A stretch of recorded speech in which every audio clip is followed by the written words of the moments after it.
Allah Subhanahu wa ta'ala menegur, memberikan peringatan dalam surah yang pendek, yaitu surah At-Takatsur. Alhaakumut takatsur hatta zurtumul maqabir kalla sawfa ta'lamun. Alhaakum ay syaghalakum an ta'ati rabbikum. Kamu telah lalai daripada taat kepada Tuhanmu, dan yang menyebabkan kamu lalai itu tidak lain at-takatsur. At-takatsur artinya at-tabahi bi kathrati mata'id dunya, bermegah-megah dengan memperbanyak kesenangan hidup duniawi. Dengan kata lain, berlomba-lomba mengejar kemegahan duniawi telah menyebabkan kamu lalai daripada mengingat, daripada taat kepada Allah Subhanahu wa ta'ala. Apabila orang cenderung materialistis, seluruh kegiatan hidup dikerahkan untuk berlomba memperbanyak materi, apa namanya harta benda, apa namanya rumah, apa namanya pangkat dan jabatan, maka dikala itu seseorang akan sangat mudah lalai daripada taat kepada Allah Subhanahu wa ta'ala. Hilanglah kesadaran bahwa sesungguhnya apapun yang kita miliki dalam kehidupan dunia ini tidak lain hanya barang titipan sementara. Kita cari, kita kejar, tapi setelah kita dapatkan, jangan dia dijadikan tujuan. Jadikanlah dia sebagai alat. Apabila harta benda duniawi sudah dijadikan sebagai tujuan daripada kehidupan, maka sesungguhnya kita sudah terseret dalam satu siklus, satu lingkaran setan yang tidak akan pernah berujung. Sebab manusia dalam berhadapan dengan materi duniawi tidak akan pernah mengenal kata cukup, tidak akan pernah mengenal kata puas, dan tidak akan pernah bertemu dengan titik. Selalu koma, selalu kurang, selalu tidak ada. Saudara kaum muslimin rahimakumullah, oleh sebab itu agama memberikan kesadaran seluruh yang kita miliki, yang dititipi oleh Allah dalam kehidupan ini berupa materi keduniaan, hakikatnya adalah alat dan bukan sebagai tujuan. Apabila alat sudah kita jadikan tujuan, kita akan terjebak ke dalam satu perlombaan yang justru akan mencelakakan kita sendiri. Inilah yang saya maksud dengan sirkuit celaka. Perlombaan yang hanya membuat kita jerih, payah, keringat bercucuran, tenaga terkuras, tapi tidak akan pernah sampai ke garis finish. Karena memang tidak ada garis finishnya. Betapapun jauhnya satu perlombaan, dia mesti punya garis finish. Tapi kalau sudah at-takatsur, berlomba bermegah-megah diri, maka barangkali tidak akan pernah ada garis finishnya. Kita akan terseret dalam lingkaran setan, berputar di seputar itu tanpa tahu kapan berhenti dan di mana titiknya. Agamalah yang memberikan kesadaran. Alhaakumut takatsur, bermegah-megahan telah membuat kamu lalai daripada taat kepada Allah Tuhanmu. Semua sadar bahwa kita diciptakan tidak lain adalah untuk mengabdi kepada Allah. Nilai pengabdian ini sering lentur, nilai pengabdian ini sering luntur, manakala kita sudah berlomba-lomba bermegah-megah dengan materi kehidupan dunia. Islam jelas tidak menganjurkan penganutnya jadi orang miskin. Bahkan Imam Ali karramallahu wajhah pernah mengatakan, kemiskinan bisa menyebabkan kekufuran. Ayat yang pertama turun juga kita tahu, Iqra, baca olehmu. Kan seolah-olah Quran cuma tidak langsung saja bilang, hai orang Islam, kamu jangan jadi bodoh. Kebodohan menimbulkan kemiskinan, kemiskinan mendekatkan kita kepada kekufuran. Jadi miskin sama kufur tetangga.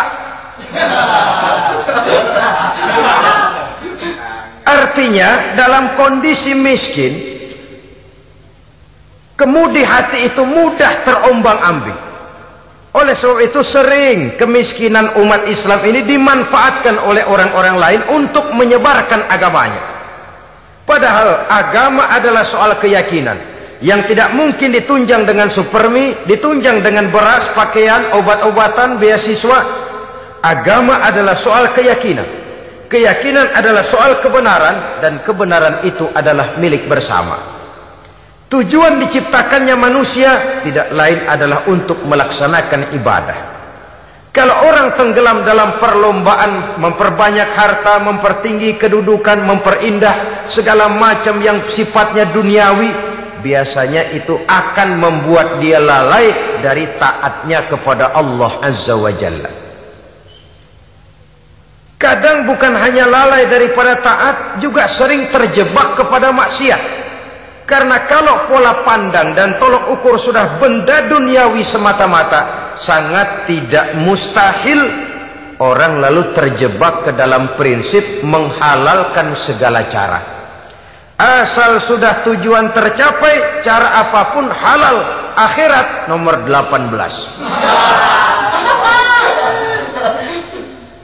Nah, bukankah memang barangkali kita sejak kecil sudah dilatih untuk materialistis? Umpamanya, kita hanya sering dilatih untuk takut kepada yang konkret-konkret saja.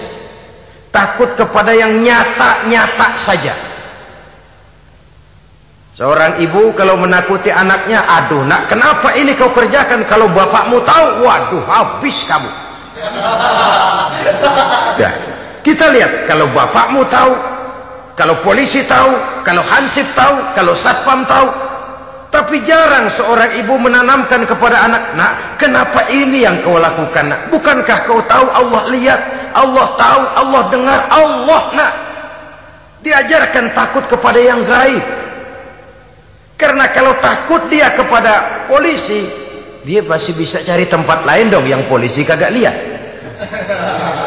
Kalau takut dia kepada satpam, minggir dong ke tempat yang kira-kira satpam nggak lihat. Tapi kalau sudah takut itu terpulang kepada Allah, kepada yang gaib, tidak sejengkal tanah pun yang terhalang dari pengetahuan Allah.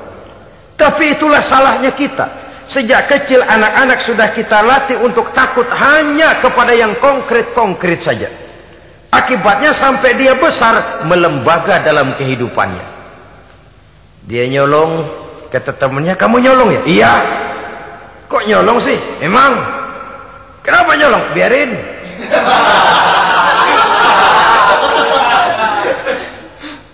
Kamu kan tahu Allah lihat?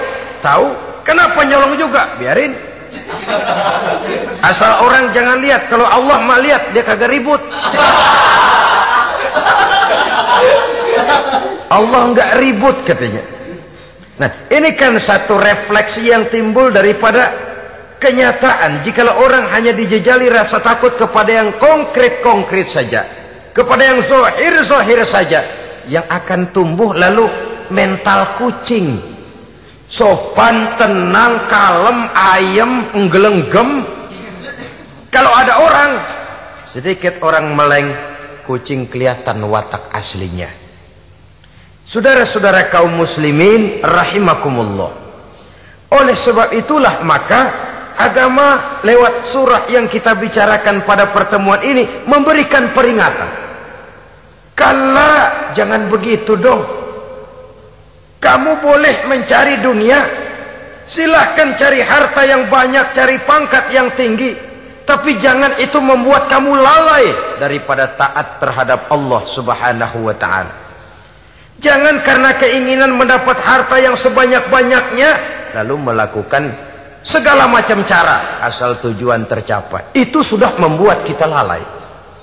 Jangan karena ingin mengejar kedudukan yang tinggi lalu jilat atas injak bawah, nggak mempan jilat, dukun dipakai.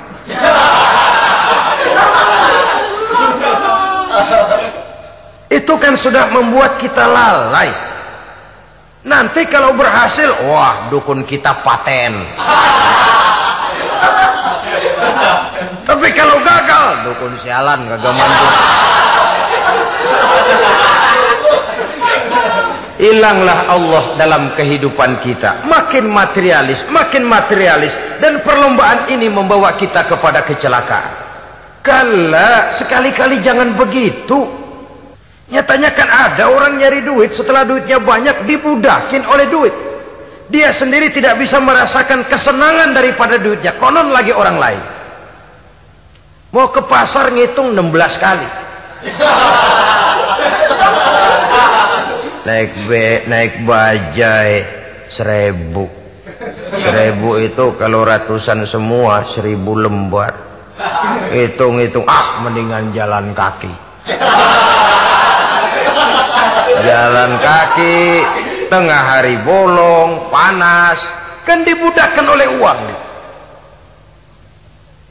Cari karier, kejar pangkat, kejar kedudukan. Setelah ditemukan itu, jadikan dia sebagai alat, jangan dijadikan tujuan. Pangkat kau milikku, karena kau milikku kau harus jadi budakku, jangan aku yang jadi budak kau pangkat.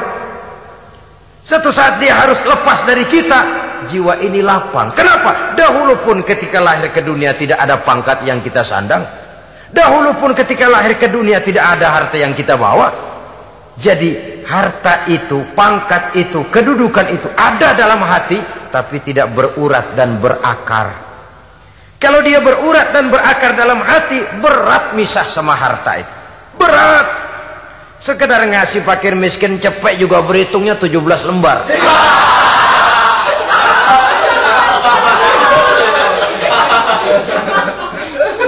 Dengar di kantornya mau ada mutasi, pindah dia dari tempat basah ke tempat kering, baru berita burung udah meriang duluan. Ini nanti bagaimana, itu nanti bagaimana, ini nanti bagaimana. Kan tidak jarang orang yang kena apa istilah kerennya zaman sekarang itu, post power syndrome. Post power syndrome ini pernah dianalisa oleh Nabi, kata beliau, irhamu salasatan minan nas, sayangilah 3 macam manusia. Siapa mereka? Pertama, azizan zalla, orang terhormat yang jatuh hina. Ini yang sering terkena post power syndrome. Biasa kemana-mana dikawal, dihormati, datang ke tempat ini protokol siap, ini serba diatur semua, serba beres. Begitu jabatan selesai atau pensiun, habis orang gak indah-indah. Dia lihat orang diemin aja, orang diemin dan orang tonton. Ini kalau nggak kuat mentalnya, itu kena post power syndrome. Akibatnya ya bisa jantungan, bisa leper, bisa darah tinggi. Ya penyakit-penyakit yang zaman dulu kita nggak kenal. Ini kan makin banyak dokter, makin maju ilmu kedokteran, makin aneh penyakit. Saudara hadirin yang saya hormati, post power syndrome kena apa yang dinamakan frozen emotional attitude. Tidak kuat menghadapi kenyataan. Azizan zalla, orang terhormat yang jatuh hina, itu sangat perlu dikasihani. Yang kedua, ghaniyan qad iftaqar, orang kaya jatuh miskin. Ini juga sama. Biasa hidup apa ada, serba ada, lalu harus hidup apa adanya. Ini kalau kurang-kurang kuat benar-benar memble ini.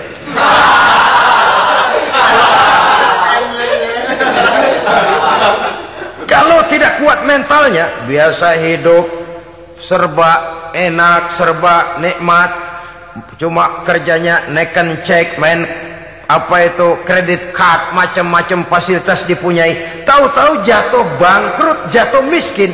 Kalau tidak fondasi agamanya kuat, bisa gantung diri, bisa bunuh diri, bisa frustasi, bisa terkena psikosomatik, tekanan jiwa mempengaruhi faktor biologis. Timbullah tekanan, terjadilah penyakit aneh-aneh. Al-ghaniyan qad iftaqara, orang kaya jatuh miskin, itu perlu dikasihani. Yang ketiga, wa faqihan yal'abu bihil juhal, ahli fikih tapi dipermainkan oleh orang-orang bodoh. Hanya kebetulan orang bodoh itu punya kekuasaan. Hukum bisa dipesan.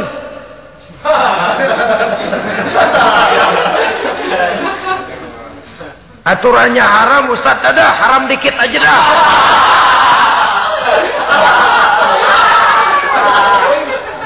Sibuklah tuan fakih ini, ahli fikih ini mencari dalil kebet sana kebet sini supaya yang tadinya haram benar bisa jadi haram sedikit. Padahal yang minta ini orang bodoh, tidak ngerti agama. Cuma karena punya kekuasaan dipermainkan oleh orang yang faqih. Orang yang faqih ini dipermainkan. Kasihan orang yang seperti itu. Wa faqihan yal'abu bihil juhal. Ahli fikih tapi dipermainkan oleh orang-orang bodoh. Akibatnya karismanya hilang, wibawanya lenyap. Dia menyangka bahwa dengan mengharam-haram sedikit-sedikit itu dia bisa mendapat keuntungan yang berganda-ganda. Padahal akibatnya itu hanya akan membawa kecelakaan saja. Allah peringatkan benar, kala sekali-kali jangan begitu.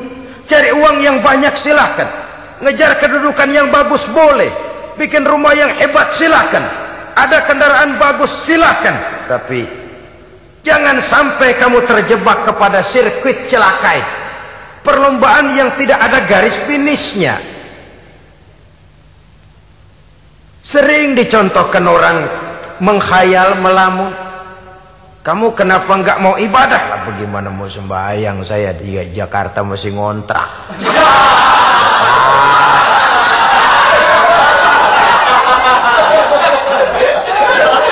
Bingung, tiap akhir tahun kontrakan habis. Kalau punya rumah sendiri walaupun kecil-kecilan, tenanglah saya ibadah. Baiklah, oleh Allah diberikan rezeki, bisa bikin rumah walaupun kecil-kecilan.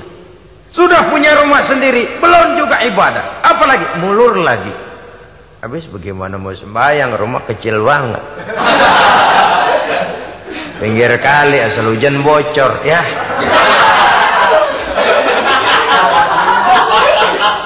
Kalau bisa punya rumah permanen, rajin dah ibadah dah.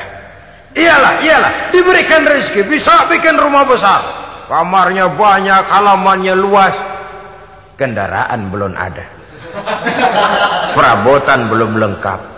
Sudah ada kendaraan, belum kayak orang-orang. Sudah kayak orang-orang, masih sama dong, kudu di atas. Kapanlah selesainya? Kala, sekali-kali jangan begitu. Jangan kamu mengumpulkan harta bermegah-megah membuat kamu lalai dari taat kepada Tuhanmu. Engkau tinggalkan rukuk dan sujud, engkau jauh dari masjid, engkau kering dari kehidupan beragama. Sebab itulah maka pembangunan fisik material tidak bisa dipisahkan dengan pembangunan mental spiritual. Tidak hanya cuma dalam teori, tapi juga harus dalam praktek. Selalu pembangunan yang hanya mengarah kepada fisik material, jauh dan kering dari agama, hanya akan melahirkan manusia-manusia materialistis yang terjebak di dalam sirkuit celaka, perlombaan yang tidak pernah mengenal garis finish. Sebab itu agama mengajarkan, orang kaya itu siapa sih? Yang banyak duit? Belum tentu. Yang kebunnya di mana-mana ngebelatak? Belum tentu. Yang pabriknya selebar-lebar? Belum tentu. Yang punya segala macam peternakan, dari peternakan gajah sampai peternakan kutu?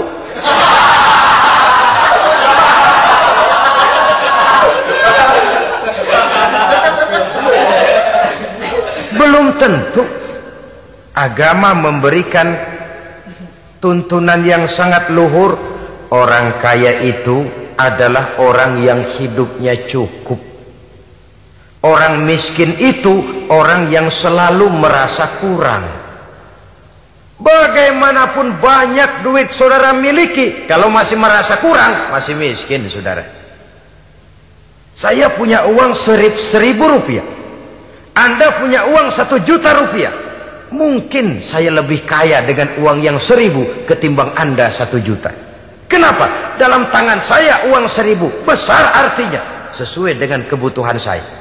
Tapi di tangan Anda uang 1 juta, kebutuhan Anda lebih besar daripada itu lagi. Maka agama mengajarkan sifat qanaah, merasa cukup, dan itulah sumber kekayaan yang hakiki. Orang kaya adalah orang yang hidupnya cukup. Kalla saufa ta'lamun, jangan begitu, nanti kamu akan tahu. Summa kalla saufa ta'lamun, jangan sekali-kali begitu, suatu saat kamu pasti akan tahu. Kalla law ta'lamuna ilmal yaqin thumma latarawunnaha 'ainal yaqin thumma latus'alunna yawma izin 'anil na'im. Nah, kapan perlombaan ini akan menyadarkan orang? Biasanya hatta zurtumul maqabir, sampai kamu dekat ke liang kubur. Itu biasanya kalau istilah orang sekarang baru ngeh. Asal sudah napas sampai tenggorokan disambung dengan selang, sudah Senin Kemis dibantu dengan alat picu jantung, gerak gerak gerak gerak, sudah kayak orang mau gergaji kayu. Dikala itu barulah sadar orang biasanya. Dan kesadaran semacam itu kesadaran yang terlambat, kesadaran ala Fir'aun. Fir'aun selagi hidup diajak beriman dan nehi aja.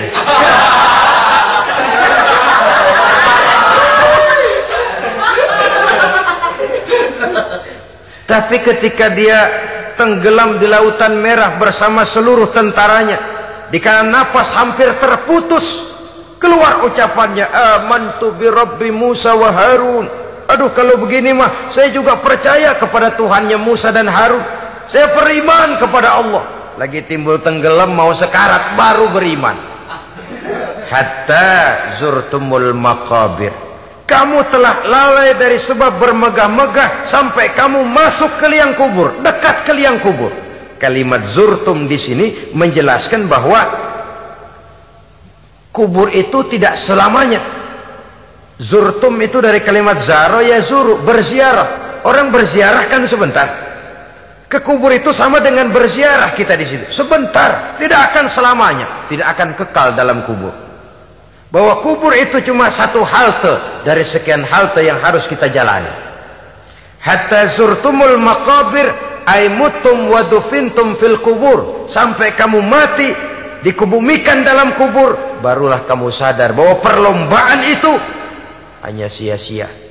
Bahwa perlombaan itu tidak akan pernah mengenal garis finish. Bahwa perlombaan itu akan membuat kamu celaka. Begitulah umumnya kebanyakan orang yang terjebak ke dalam paham materialis, baru menyadari kesalahan langkahnya pada saat napas sudah sampai di tenggorokan. Ternyata uangnya yang miliaran rupiah tidak sanggup menyambung nafasnya. Ternyata kendaraan yang serba mewah berkilat tidak sanggup meneruskan kehidupannya. Ternyata pangkat jabatannya yang tinggi yang membuat dia menyebabkan temannya jadi lawan, lawannya jadi teman, tidak akan sanggup menghentikan sang malaikat maut. Kalau keadaan sudah begitu, baru sadarlah kita terlambat. Karena saat seperti itu akan dihadapi oleh setiap orang. Kala, jangan begitu. Sadarlah kamu bahwa kalau sudah dekat ke liang kubur kamu baru insaf, itu terlambat. Sebelum nafas sampai di tenggorokan, pintu tobat masih selalu terbuka. Tapi manakala nafas sudah sampai di tenggorokan, tertutuplah pintu tobat untuk orang yang bersangkutan. Oleh sebab itu, perlombaan dengan bermegah-megah terhadap materi duniawi, tolok ukur dan pandangan hidup yang terbatas kepada wujud benda semata-mata, memang sering menyebabkan orang lalai, sering menyebabkan orang lupa diri, tidak sadar tentang hakikat yang terpenting dari kehidupan ini, yaitu tentang dari mana dia datang, di mana dia sekarang, dan kemana dia akan pulang. Sungguh, ilmu pengetahuan tidak akan pernah mampu menjawab persoalan ini. Sungguh, filsafat juga tidak berdaya menghadapi pertanyaan seperti ini. Hanya agama yang mampu memberikan kepastian batin tentang hakikat dari mana kita datang, di mana kita sekarang, dan kemana kita akan pulang. Makin kita renungi pertanyaan ini, makin kita menemukan diri sendiri. Dan makin kita menemukan mengenal diri sendiri, kita akan semakin mengenal Allah Subhanahu wa ta'ala. Semakin kita mengenal Allah, maka akan semakin terpanggil kita untuk dekat dengannya, mentaati segala perintahnya, dan berupaya menjauhi segala yang dilarangnya. Dengan demikian selamatlah kita dari satu perlombaan yang hanya akan menyeret kita kepada menghalalkan segala cara, jauh dari agama, jauh dari Allah, bahkan jauh dari sesama manusia, karena umumnya perlombaan seperti ini akan cenderung melahirkan manusia yang egois. Muslimin rahimakumullah, lebih jauh mari kita mengikuti peringatan Allah dalam surah Al-Munafiqun ayat 9. Di sini Allah Subhanahu wa taala mengingatkan, A'udzu billahi minasy syaithanir rajim. Ya ayyuhalladzina amanu la tulhikum amwalukum wala auladukum an dzikrillah wa may yaf'al dzalika fa ulaika humul khasirun. Hai orang-orang yang beriman, jangan sampai hartamu dan anak-anakmu melalaikan kamu daripada mengingat Allah. Wa may yaf'al dzalik, barang siapa yang melakukan hal seperti itu, fa ulaika humul khasirun, maka merekalah sesungguhnya orang-orang yang merugi. Rugi dunia, rugi akhirat. Disebutkan di sini dua hal yang sering menyebabkan kita jadi lalai. Amwal dan aulad, harta dan anak-anak, materi dan keluarga. Perlombaan di dalam mengumpulkan materi sering menyebabkan kita menjadi lalai. Begitu juga amanah berupa anak ini sering kita lalaikan atau sering membuat juga kita menjadi lalai. Kita lalaikan dalam arti bahwa keduanya, baik harta baik anak, merupakan amanah dari Allah. Setiap orang tua akan dimintakan pertanggungan jawab. Apabila kita lalaikan amanah ini, maka resikonya akan kembali juga kepada kita. Tapi satu hal yang jelas dalam ayat 9 surah Al-Munafiqun ini, bahwa perlombaan memperbanyak harta dan anak-anak yang masuk dalam kelompok at-takatsur itu tadi akan menyebabkan orang khasiru, termasuk ke dalam kelompok orang-orang yang rugi. Perlombaan yang hanya akan membawa kerugian semata-mata. Kemudian di dalam satu hadis Rasulullah sallallahu alaihi wasallam memberikan peringatan. Beliau bersabda, "Iza azzamat ummati dinaran wa dirhaman, nuzi'at minha haibatul Islam, wa iza tasabat ummati saqatat min ainillah. Wa iza turikatil amru bil ma'rufi wan nahyu 'anil munkari hurimat 'alaihim barakatul wahyi." Ada tiga hal yang kalau kita kerjakan akan menimbulkan tiga macam akibat di dalam hadis ini. Pertama, iza azzamat ummati dinaran wa dirhaman. Apabila umatku sudah mengagung-agungkan dinar dan dirham, artinya kalau umatku sudah jatuh menjadi umat yang materialistis, segalanya diukur dari dinar dan dirham. Dinar dan dirham ini kalau bahasa Inggrisnya dokat.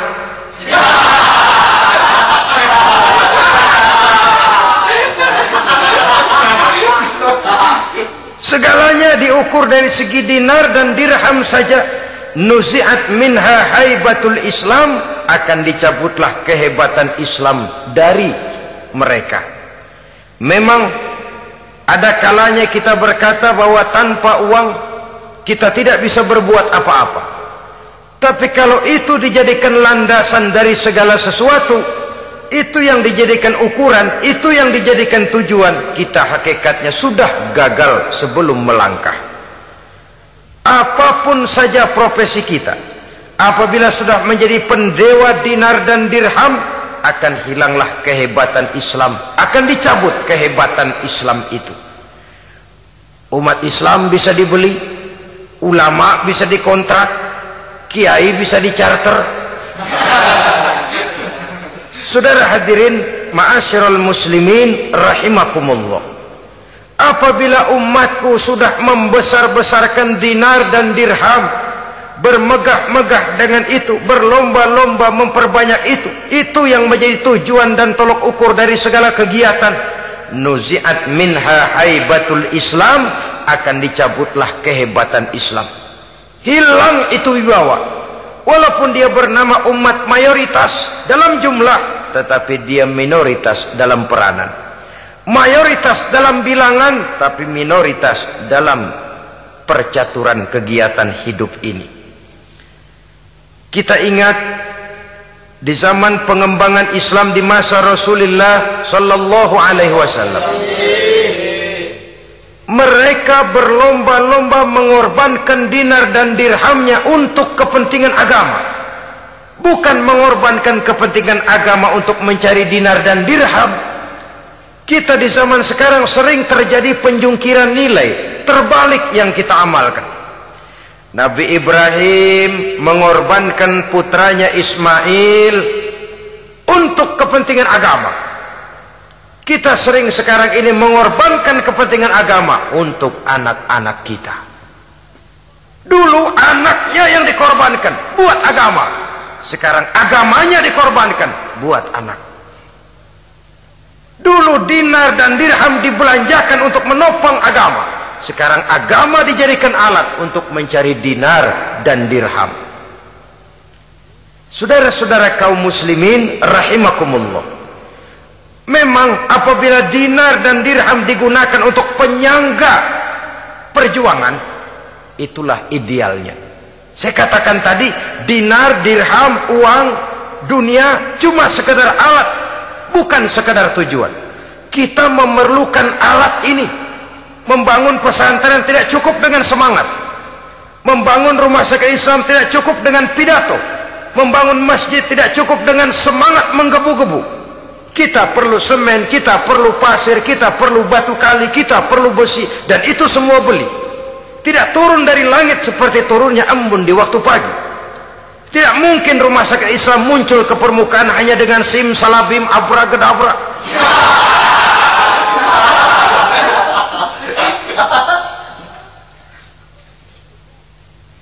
Oleh sebab itu, saya bersyukur kecenderungan belakangan ini pengajian-pengajian akbar di berbagai tempat tidak hanya sebagai ajang untuk menanamkan akidah, membina ukhuwah, tapi juga menjadi sarana di mana kita mengumpulkan dana, menghimpun potensi umat, menginventarisir potensi untuk kepentingan pengembangan daripada agama. Meskipun ada satu dua orang yang salah paham tentang ini, sampai kemudian saya mendapat satu merek yang cukup tidak enak untuk didengar, mengkomersilkan pengajian katanya, karena memang ada pengajian yang menggunakan sistem karcis, sebenarnya juga tidak etis. Undangan berikut infak yang seluruh hasilnya digunakan buat kepentingan agama, apakah itu rumah sakit, apakah itu madrasah, apakah itu masjid, dan 1 sen pun saya tidak menuntut bagian dari itu. Saya malah berprinsip sepanjang saya masih laku untuk dijual dan itu memang buat kepentingan agama, persilahkan jual saja, asal buat masjid, pesantren, madrasah, rumah sakit Islam, kegiatan syiar dan dakwah, silakan. Tapi kalau sudah dijual buat kepentingan pribadi, memperkaya diri sendiri, tentunya dunia akhirat sulit untuk ridho kepada tingkah laku yang semacam itu. Kita memerlukan dana. Umat di daerah membangun memerlukan dana. Dan dana itu tidak hanya datang begitu saja. Kita bersyukur bahwa untuk menghadiri pengajian sekarang ini orang mau mengeluarkan uang, mau memberikan infak dengan ikhlas, tidak dengan keterpaksaan. Kenapa tidak? Sehingga ini lalu diinventarisir untuk kepentingan pembangunan agama. Ratusan juta rupiah terkumpul dari pengajian-pengajian rutin ini, pengajian-pengajian akbar ini. Puluhan masjid terbantu, rumah sakit Islam terbantu, musola selesai. Ya walaupun tidak lalu semuanya beres, tapi gemaknya itu sudah cukup menyentuh untuk menyadarkan orang bahwa harta baru kekal kalau dia sudah dibelanjakan di jalan Allah. Nah, yang celaka kalau dinar dan dirham itu yang dijadikan tujuan. Mengadakan pengajian semata-mata untuk cari uang, uangnya buat kantongnya dewek. Itu yang membuat dicabutnya kehebatan Islam itu. Segalanya diukur dari sudut itu. Sehingga ketika seseorang datang bertanya tentang hal-hal yang berkaitan dengan ini, maka hal semacam ini sesungguhnya satu nikmat yang perlu kita syukuri sepanjang menginventarisir potensi umat benar-benar digunakan buat kepentingan daripada agama kita. Jadi peringatan tegas dari Nabi ini, iza azamat ummati dinaron wa dirhaman nuzi'at minha haibatul Islam. Apabila umatku sudah mengagung-agungkan dinar dan dirham, maka akan dicabutlah kehebatan Islam dari tengah-tengah mereka. Remeh saja orang memandang kita, enteng saja orang memandang kita. Satu. Yang kedua, patuhlah mereka dalam pandangan Allah. Kalau sesama umat ini sudah saling menjelekkan, apakah yang menjelekkan itu lebih bagus dari yang dijelekkan di hadapan Allah? Dua-duanya sama rendahnya. Pribadi saya mungkin puas kalau saya bisa menghantam saudara di depan umum, menjelek-jelekkan nama saudara. Tapi lebih baikkah saya dalam pandangan Allah? Sama rendahnya dengan orang yang saya jelekkan. Itu pun kalau yang dijelekkan benar-benar jelek. Kalau cuma sekedar fitnah, wah, lebih celaka lagi nasib si orang itu tadi. Ini artinya menyadarkan kita bahwa umat ini sudah diikat dengan akidah. Beraneka ragam kita, tapi harus ada kebersamaan. Berbeda kita, tapi harus satu. Sebagai satu ummatan wahidah, satu umat yang satu. Oleh sebab itu, persamaannya lah yang harus kita angkat ke permukaan, bukan perbedaannya yang kita perbesar. Sudah datang waktunya umat Islam bangun dari tidurnya, jangan lagi dibuai oleh irama mayoritas. Sudah lewat masanya kita bertengkar karena persoalan-persoalan kecil yang tidak prinsip. Sudah datang waktunya umat Islam bersatu, menyusun saf yang lebih lurus, oleh karena ia dihadapkan kepada tantangan-tantangan yang tidak semakin ringan. Kalau kita bertengkar dengan kita, kalau kita saling mencaci sesama kita, bukankah Yahudi tepuk tangan? Bukankah Nasrani menari-nari? Bukankah pihak ketiga akan menangguk di air keruh? Dan kerugian akan terpulang kepada kita semua. Tapi inilah realita. Bahwa yang kita hadapi ini sesungguhnya musuh kita di luar kita, bukan di dalam kita. Apakah itu kemiskinan, kebodohan, maksiat, munkarat, ketidakadilan, kezaliman, kesewenang-wenangan, dan lain sebagainya. Yang musuh jadikan musuh, yang teman mari kita rangkul. Jangan terbalik, teman dimusuhi, musuh malah dirangkul. Maka berpesta poralah musuh-musuh Islam ini. Saudara-saudara kaum muslimin rahimakumullah, Nabi memperingatkan dengan tegas, wa iza tasabat ummati saqatat min ainillah. Jikalau umatku sudah saling mencaci maki, sudah saling berbantah-bantahan, jatuhlah mereka dalam pandangan Allah. Satu ayat menjelaskan jangan sebagian kamu meremehkan, yaskhar, mengecilkan, menganggap enteng orang lain. Boleh jadi yang dihina, diremehkan, dianggap enteng itu nilainya lebih bagus daripada yang menganggap enteng. Dalam hakikat segala sesuatu itu cuma kembali kepada Allah. Di sanalah penilaian finalnya. Manusia hanya melihat yang zahir. Makin banyak harapan hidup ini kita gantungkan kepada manusia, makin banyak kita harus bersiap untuk kecewa. Saudara-saudara kaum muslimin rahimakumullah.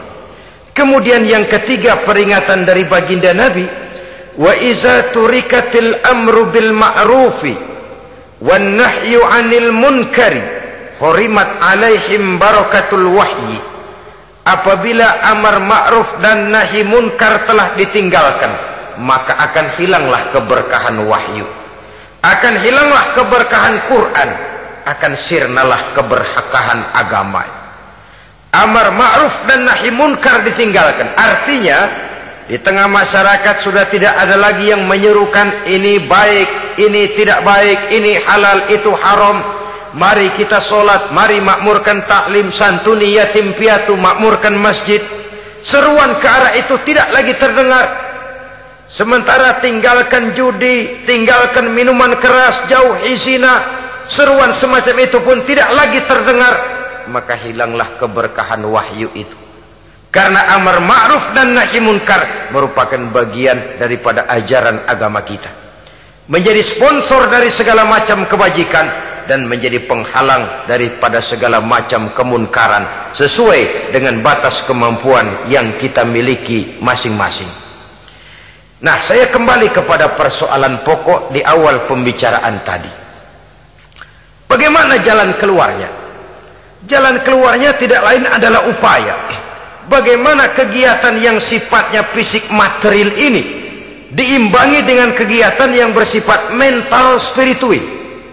Upaya menghidupkan majelis-majelis ta'lim, upaya memakmurkan masjid-masjid sebagai laboratorium rohani untuk mewujudkan keseimbangan dalam pola pikir yang akan berlanjut dalam gerak hidup yang kemudian akan tertuang dalam segala perbuatan manusia. Apabila sudah terwujud kepincangan dalam pola pikir, akan pincanglah caranya bertindak dan berbuat, akan pincanglah pandangan hidupnya, akan pincanglah orientasinya di dalam kehidupan ini. Oleh karena itu, Islam dalam berbagai aspek kehidupan mengajarkan sistem keseimbangan. Mencari harta boleh, tapi tidak boleh keluar dalam kerangka fastabiqul khairat. Berlomba-lomba silahkan, tapi untuk kebaikan. Bukan untuk bermegah-megah, bukan untuk menumbuhkan gengsi, bukan untuk meninggikan prestise dan harga diri, tapi fastabiqul khairat, berlomba-lomba di dalam mengejar kebajikan, di dalam menyebarkan kebaikan. Bukan sekedar berlomba-lomba, tapi tolong menolong, bantu membantu. Ta'awanu 'alal birri wat taqwa wa la ta'awanu 'alal ismi wal udwan. Bertolong-tolonganlah kamu di dalam kebaikan dan takwa, jangan bertolong-tolongan di dalam perbuatan dosa dan permusuhan. Kerjasama di dalam kebaikan, kerjasama di dalam ketakwaan. Ada satu contoh yang menarik bahwa umat Islam di dalam ia menjalin kebersamaan itu harus seperti orang main sepak bola. Saudara lihat, orang main sepak bola, kalau pertandingan belum dimulai, silahkan kumpul di luar lapangan, atur strategi yang baik. Tapi kalau pertandingan sudah dimulai, turun ke lapangan hijau, jangan kumpul terus. Masa ada sepak bola gotong royong, groyok ke sana, groyok ke sini, ya kalah terus. Harus ada yang jadi penyerang tengah, kan begitu toh sepak bola. Harus ada yang jadi kiri luar, kanan dalam, striker, back, penjaga gawang. Yang penting kerjasama, teamwork, lalu mampu menciptakan operan-operan. Yang jadi back jangan ngiri sama yang jadi penyerang tengah. Jangan hasut, sebab bagaimanapun juga andai kata si penyerang tengah berhasil menjaringkan bola ke gawang lawan, kan kemenangan bukan kemenangan satu orang, kemenangan satu kesebelasan, kemenangan satu tim. Ini yang sering terjadi, back ngiri sama penjaga gawang, lalu penjaga gawang ngiri sama penyerang tengah, penyerang tengah ngiri sama kiri luar. Ya kapan mau menggolkan ke gawang lawan? Kita ini satu kesebelasan, posisi boleh berbeda. Umat Islam itu harus ada yang jadi camat, lurah, bupati, gubernur, menteri, jadi jenderal, jadi konglomerat, jadi pengusaha, jadi teknokrat. Yang penting kerjasama, teamwork, mampu menciptakan operan-operan yang akurat. Diego Armando Maradona, enggak pakai dia, enggak. Itu katanya maha bintang, gagah, hebat, bintang lapangan hijau. Kapan Maradona hebat? Kalau ditunjang oleh 10 temannya yang lain, merupakan satu kesebelasan. Bagaimanapun hebatnya Diego Armando Maradona, kalau dia sendirian lawan satu kesebelasan, remek.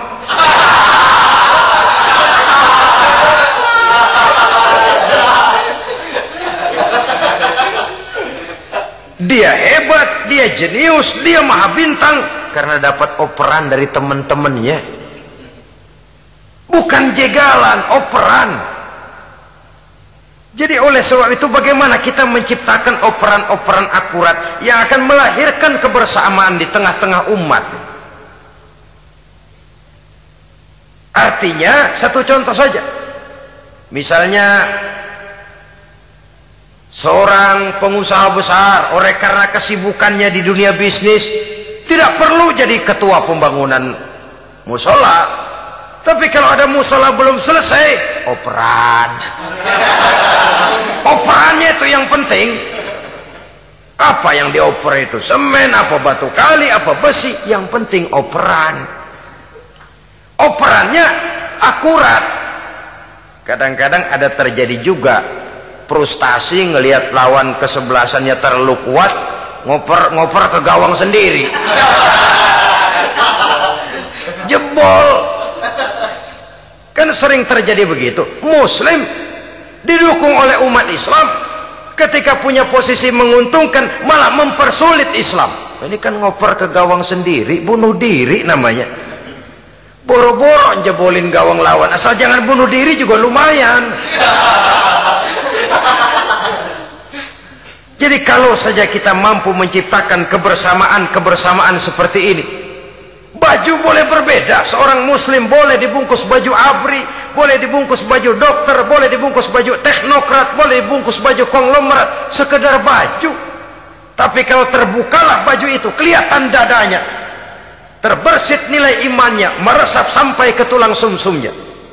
Dan pada saat Islam dikuti-kuti, akan timbul kecintaannya, akan timbul, saya muslim dan saya bangga dengan Islam saya. Saya muslim dan saya mau berbuat untuk Islam saya. Saya muslim dan saya siap mati untuk Islam saya. Dengan baju apapun dia terbungkus, kalau roh, jiwa dan semangat semacam ini tertanam, saya yakin kita umat Islam akan mampu berbuat lebih banyak dengan mewujudkan operan-operan akurat yang sangat diharapkan oleh umat itu tadi. Oleh sebab itu, saudara-saudara kaum muslimin rahimakumullah, baju boleh berbeda, bendera boleh beraneka warna, tapi jikalau bernama muslim, persamaannya yang dicari, jangan perbedaannya yang diperbesar. Nilai persaudaraan yang diikat dengan akidah semacam inilah yang banyak dicari orang, yang banyak menyebabkan orang masuk Islam. Di mana masjid kelihatan benar sebagai simbol kehidupan demokrasi dalam menciptakan ukhuwah, wawasan ukhuwah ini. Masjid simbol demokrasi. Siapapun masuk masjid buka sepatu, demokrasi. Siapapun orangnya, tidak peduli merek apapun sepatunya. Apa itu keluaran Cibaduyut Bandung? Apa itu modelnya Belli, Beltoni, Itali? Tidak soal, masuk masjid buka. Jumatan, kopral datang lebih dulu depan, pral. Jenderal datang belakang saja, bro. Tidak ada fasilitas khusus dalam masjid, karena di rumah Allah semua manusia sama. Si jenderal jangan lagi merasa jenderalnya, si pengusaha jangan lagi menonjolkan kebosannya. Masjid adalah simbol demokrasi daripada kehidupan umat. Sebab itu jangan terjebak kepada sektoral di dalam kita berbicara tentang ukhuwah ini. Kita boleh terbungkus dengan baju apapun, tapi kalau di balik baju itu tidak lain jiwa Islam yang mau berkorban, mau mengeluarkan harta, bahkan siap mati untuk Islamnya, maka kebersamaan itu akan mudah kita wujudkan. Tapi sepanjang kita berpecah belah, sepanjang kita centang perenang, maka tidak akan banyak yang bisa kita lakukan. Satu-satunya perlombaan yang bukan hanya dibolehkan tapi bahkan sangat dianjurkan oleh agama, yaitu fastabiqul khairat, berlomba-lombalah di dalam kebaikan, berlomba-lomba di dalam memakmurkan masjid, berlomba-lomba di dalam menghidupkan majelis-majelis taklim, berlomba di dalam menegakkan yang ma'ruf dan menghancurkan yang munkar, berlomba di dalam menyantuni yatim piatu. Tapi prakteknya kan kadang-kadang terbalik. Kalau sudah kumpul, yang diakur-akurin. Udah nambah kebun belum? Pabrik udah diperluas belum? Bisnis sudah sejauh mana? Belum pernah ada ketemu lalu kongko masjidnya udah digedein ya. Jarang yang ngomong begitu.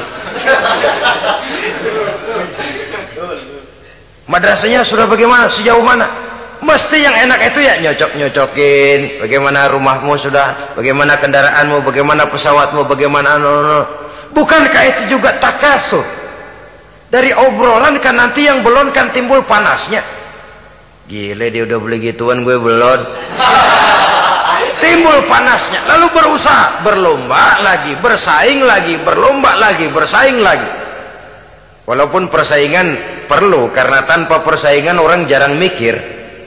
Hidup itu kalau nggak ada tantangan kan tidur kita. Orang hidup smooth gitu ya, jalan tenang, setenang ya nggak maju orang itu. Orang itu baru bisa mengalami kemajuan kalau dia sudah dihadapkan kepada tantangan, gemblengan, gojlogan, fitnahan, hinaan, caci maki. Persaingan itu perlu supaya orang mikir. Kalau mikir dia berbuat, kalau dia berbuat dia bisa maju. Tapi persaingan yang sehat, bukan persaingan yang lalu menimbulkan fitnah, menghancurkan nama baik orang lain, yang dilatar belakangi oleh sifat hasud, dendam, iri hati, lalu menghalalkan segala cara. Tidak, bukan itu. Persaingan yang sehat ini akan menjadi alat picu agar orang lalu berlomba di dalam kebaikan. Satu-satunya perlombaan yang bukan hanya boleh tapi bahkan sangat dianjurkan oleh agama, berfastabiqul khairat, berlomba-lomba di dalam berbuat kebaikan. Berlomba-lomba membangun masjid bukan berarti di sebelah masjid bangun masjid lagi, bukan. Kadang-kadang karena ada fastabiqul khairat, berlomba-lomba, nggak apa-apa dah. Di sebelah masjid bikin lagi masjid. Akhirnya azan perlombaan main kenceng-kencengan. Bukan itu yang diinginkan tentu, bukan itu.